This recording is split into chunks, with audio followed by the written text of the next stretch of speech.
Hello, and welcome to the Facial Cosmetic Surgery video series presented to you by the Aesthetic Institute of New York and New Jersey. My name is Dr. Slupczynski, also known as Dr. S to my patients, and I am the director and founder of the Aesthetic Institute of New York and New Jersey.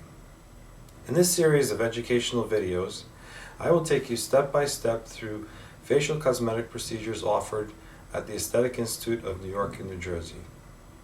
You'll also learn about my latest innovative techniques in facial cosmetic surgery, including rhinoplasty and facelifting. Our mission statement is to provide you with the most highest level of care and the most up-to-date information on facial cosmetic surgery procedures. In this video educational series, we'll be talking about African American and ethnic rhinoplasty. As you can see, I'm board certified by the American Board of Facial Plastic Surgery, the American Board of Head and Neck Surgery. Okay, and what made you decide to have a rhinoplasty procedure? I've always looked at other people's noses, and being in an industry where people constantly look at you, my nose was pointed out as being just too flat, no dorsum, no tip. And the comment was constantly made that my nose doesn't match my other features, i.e. my eyes or my lips. So I thought about going on ahead and getting a rhinoplasty done to make everything fall into place together, right? Pretty much. And what industry did you? The modeling industry, where you're constantly on TV. I mean, you're criticized a lot as far as the way people look at you and how you look. There's certain features that has to be just right. Not saying anything's perfect, but there are features that they focus more on, you know, cheekbones, your nose, of course, your nostrils, your eyes, and your lips. Those are features that people tend to notice when they look at you. You know, on first impression, they want to make sure it suits their needs as to what they're looking for. Now, do you think that any of your ethnic features have been changed?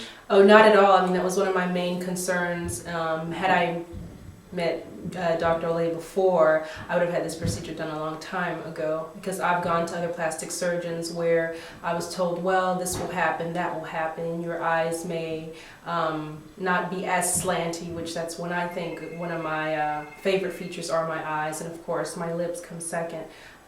They told me that with them doing it, if I wanted the prominent tip, that my eyes would be distorted just a little bit, and that was a fear for me. So I kind of waited 5 years and constantly just kept looking on the internet for someone that I felt comfortable with, and someone who especially did ethnic noses, because you really don't hear a lot of plastic surgeons that do ethnic noses. Right. And so that's why you picked Dr. S. Of course, yeah, because I went online, and in the site, it's a very detailed site. You can go in there and see one of the procedures itself, and it's categorized as far as ethnic noses, Caucasian noses, lips, etc., and I, of course, clicked on the ethnic noses, and it had both male and females noses of all different kinds, shapes, features, and I was happy with the results I saw online from those pictures, so I decided to make an appointment. So you're happy overall with the results? Of course, everyone notices. They don't notice that I've had a nose job again, because my features weren't distorted whatsoever. Everything looks exactly the same as before I had the surgery.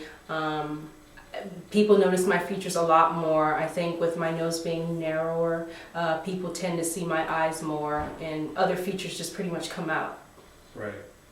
And do you think that it's changed your life for the better? Yeah, because before, in the modeling industry, I wasn't getting a lot of assignments, because people would come in and they'd look at me and they'd stare for a little bit and said, oh, I'll call you back or something, and I'd never get a call back. And when I would call back, they would constantly say, well, you just don't have what we're looking for. It was actually someone from the agency that pointed out what they felt if was repaired or fixed, not saying they saw it as an anomaly, but it just didn't fit my features, that maybe, you know, contracts would come more. So after she had told me that, I went on ahead and had the procedure done, and every time I go in, it's constantly, well, we have this assignment, we have that assignment, do this, do that, can you do that, can you be in Philadelphia tomorrow? I mean, it's pretty much changed my life a lot, because people just notice me more. Well, that's great.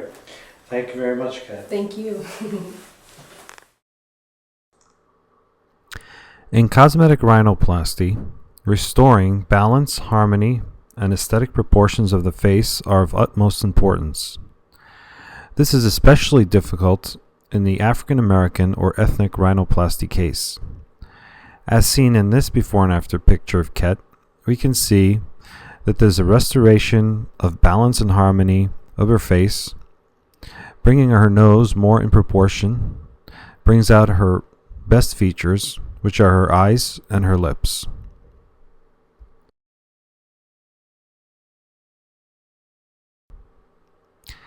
The restoration of balance and harmony in Ket's face can be seen in a 3/4 view as well. Every patient, whether African American, Caucasian, or any other ethnicity, has unique characteristics of their nasal structures and should be treated individually and uniquely during surgical and pre-surgical evaluation. We can further see this from a profile view. The balanced harmony has been corrected by a dorsal or bridge augmentation using a customized sloop implant developed by myself, as well as tip refinement and nostril refinement.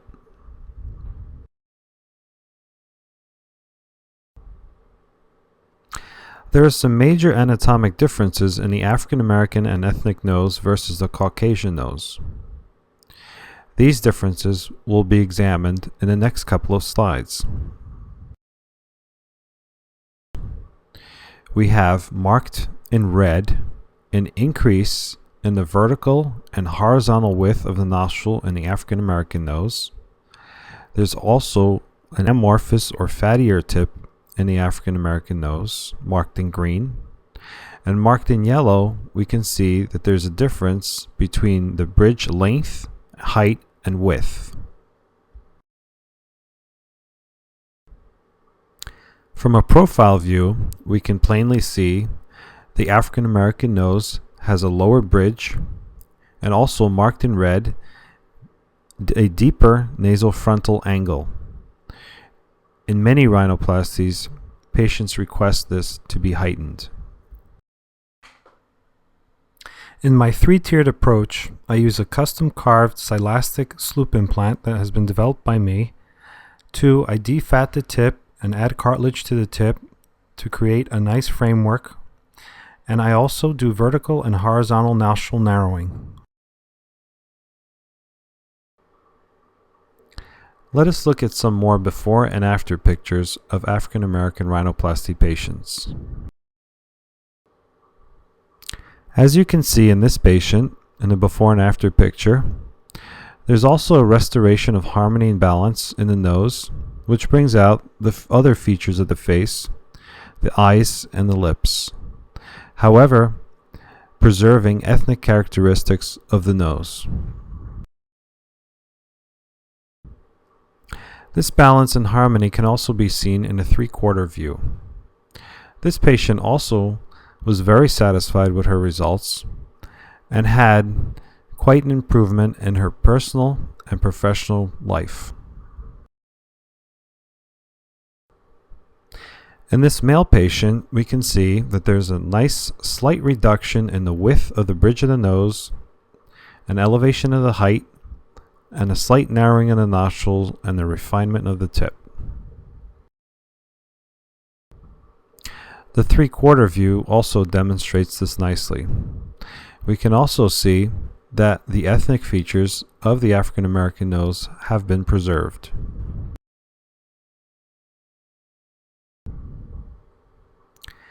In this last before and after picture, we can see, again, that there's a restoration of harmony and balance in the face, bringing out the other features of the face, such as the eyes and the lips, with preservation of ethnic characteristics.